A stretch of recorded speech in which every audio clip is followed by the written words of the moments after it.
મારી નજર ભારતના બંધારણના એક લાઈન ઉપર પડે છે કે એ લાઈનમાં સ્પષ્ટ ઉલ્લેખ કર્યો છે કે કેવો કર્યો છે કે લખ્યું છે ભારતના બંધારણમાં કે ભારત એક બિન સાંપ્રદાયિક દેશ છે.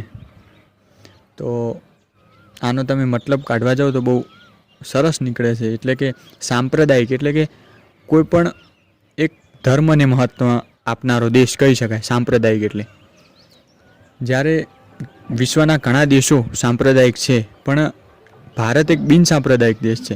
ભારતમાં કોઈ પણ ધર્મને મહત્ત્વ નથી આપવામાં આવતું. હા, હિન્દુ ધર્મની વસ્તી બીજા ધર્મ કરતાં કદાચ વધારે છે, પરંતુ કોઈ પણ ધર્મને ભારતની અંદર વધારે મહત્ત્વ આપવામાં આવતું નથી કે એ ધર્મ માટેની યોજનાઓ કે એવું કોઈ સ્પેશિયલ અલગ ઘડવામાં આવતું નથી. દરેક ધર્મ ભારત દેશ માટે સમાન છે. આ વાતનો ઉલ્લેખ આપણા બંધારણમાં છે અને જે ભારતની પવિત્રતા, એકતા અને અખંડિતતા જાળવવાનું મહત્ત્વનું કાર્ય કરે છે. Thank you.